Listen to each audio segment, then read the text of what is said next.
Olá pessoal, aqui é Leonardo Montes, diretamente do campo, da região de Uberaba, Minas Gerais, trazendo mais uma reflexão. Hoje dia 11 de julho do ano de 2017 e nós falaremos hoje sobre a macumba carioca. Se você quiser ouvir outras reflexões, acesse youtube.com/medium de Umbanda.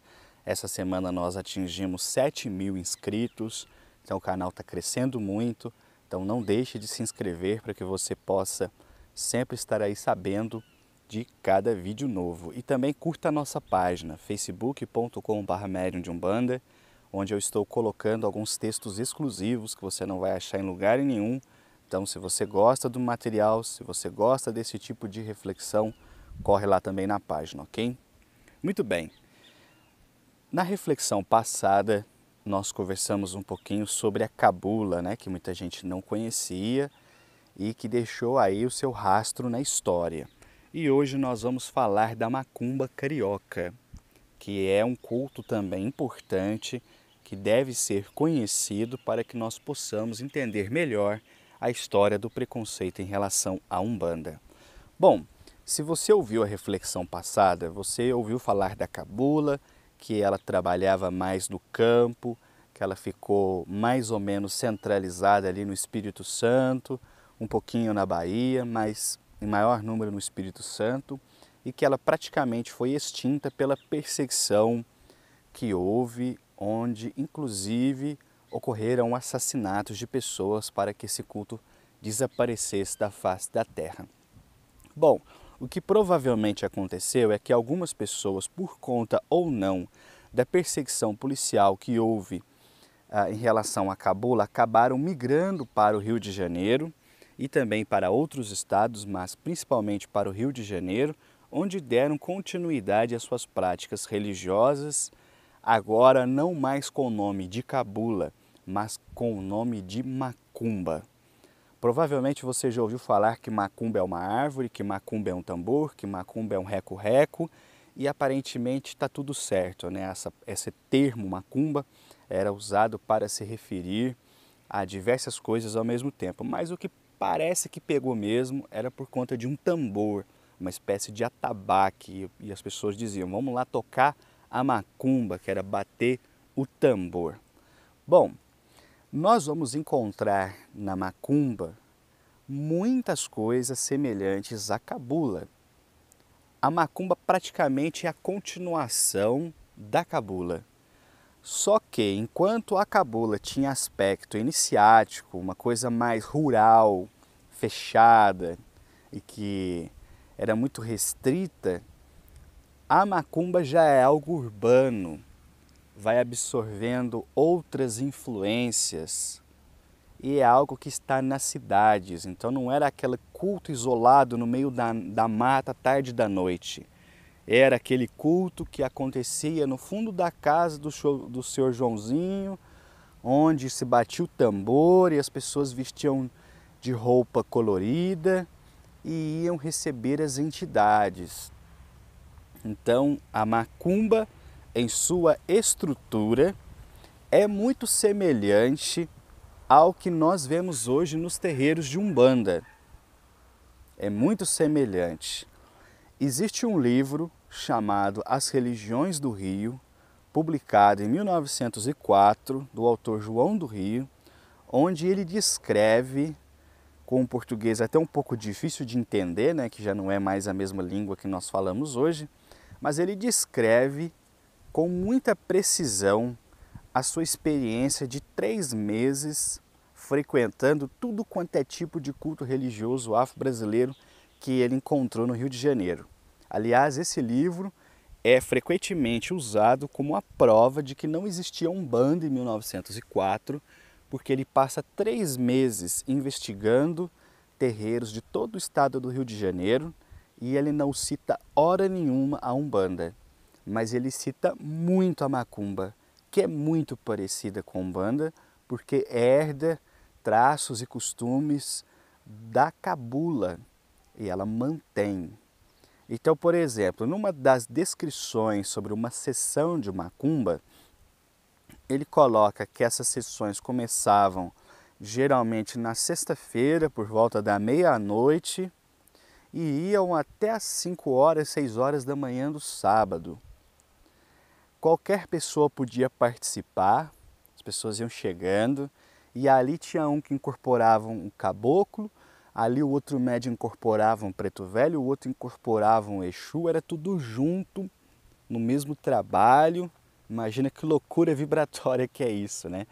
Mas era assim, então os médiuns incorporavam e as entidades iam atender, geralmente era em terreiro de terra batida, né? Ou de areia, ou no fundo do quintal, debaixo de uma árvore grande, e assim iam os atendimentos. A diferença fundamental da macumba com a umbanda de hoje em dia é justamente o fato de não ter uma organização, digamos assim, tão precisa como hoje os terreiros têm, né? Uma disciplina, uma hierarquia, uma organização muito sólida, ela não tinha. E a macumba herdou o costume da cabula de trabalhar para a amoralidade, ou seja, podia-se fazer o bem, podia-se fazer o mal, né? E quando a gente lê esses trechos, a gente entende aquela fala do Caboclo das Sete Encruzilhadas logo no comecinho, quando ele veio se manifestar no Zélio, quando ele fala dos cultos negros que estavam quase todos deturpados para a magia negra. A gente vai entender que quando o Caboclo das Sete Encruzilhadas surge e ele vai trazer a Umbanda, ele não está trazendo novidade do espaço para a Terra, coisa que não existia. É aquela tentativa de implementação de um culto religioso que a espiritualidade já estava empreendendo desde o surgimento da cabula, mas que com ele toma forma, toma contorno, recebe uma disciplina, uma hierarquia e se fundamenta numa base, numa moral cristã. Aí sim a coisa engatilha e consegue seguir a marcha que a espiritualidade queria que seguisse já de muito tempo. Então, esse é o ponto. Agora, vamos voltar lá para o João do Rio. O João do Rio descreve os trabalhos feitos na macumba como quase exclusivamente voltados ao mal, o que reforça a fala do Caboclo das Sete Encruzilhadas. Ele descreve muitos trabalhos para assassinato, para aborto e para esse tipo de coisa. Então, agora nós estamos falando de um trabalho, de um culto que vai contra a moral aceita e praticada no Brasil por influência católica e naquele tempo começando a ter uma influência protestante. E veja, como tolerar um culto que abertamente você pode ir para pedir um aborto, para pedir um assassinato, para pedir o mal de alguém. Isso não era mais escondido no meio do mato, era urbano, era nas esquinas, nos quintais. Qualquer um podia ir, bastava pagar por isso. E pronto, você tinha lá, em tese, o seu trabalho. Então, o olhar do homem branco, nesse período tremendamente convulsivo, digamos assim, onde houve a libertação dos escravos, muitos escravos migrando para grandes cidades, olha que reboliço social, e esse culto abertamente praticando coisas que os cristãos abertamente viam como algo negativo. Então agora dá para a gente entender um pouco mais claramente que não era neste momento histórico o preconceito simplesmente por ser algo afro ou por ser algo fora da religião vigente. Nós estamos falando de práticas que ferem a ética, ferem a moral e nós sabemos ferem as leis espirituais. Então, eu digo, na minha opinião, que o preconceito e a intolerância protagonizados ali pela macumba era quase inevitável, porque ainda hoje essas coisas não são aceitas socialmente e creio que não vão ser aceitas tão cedo. A própria Umbanda não as aceita.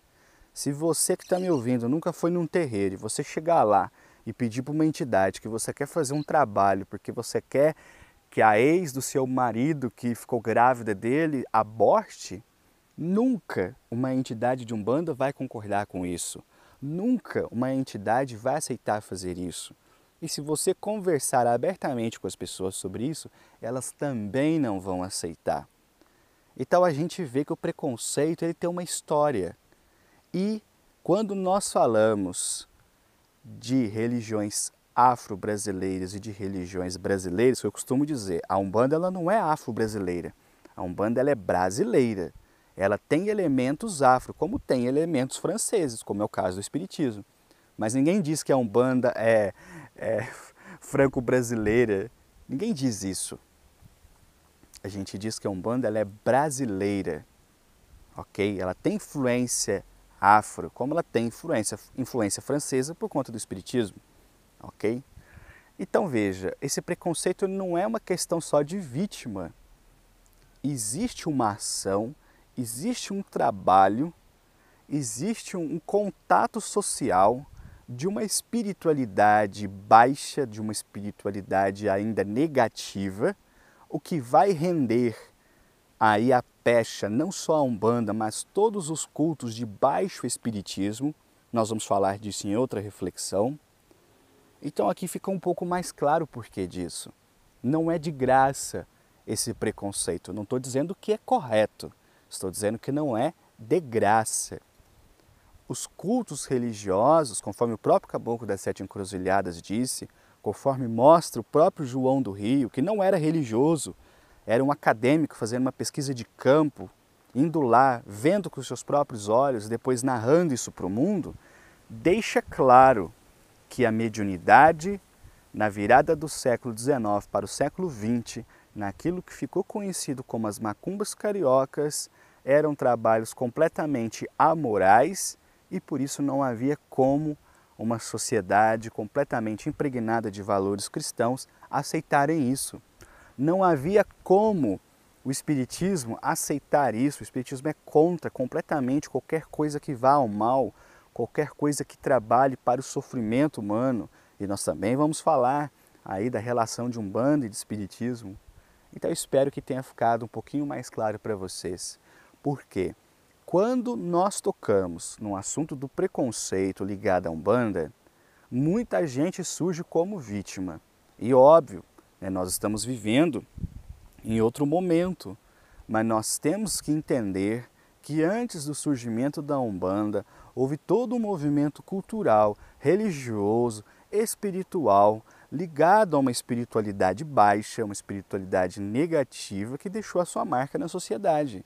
E essa marca sobreviveu até os nossos dias e influencia até hoje os nossos trabalhos.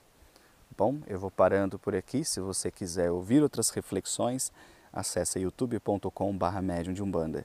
Um abraço a todos.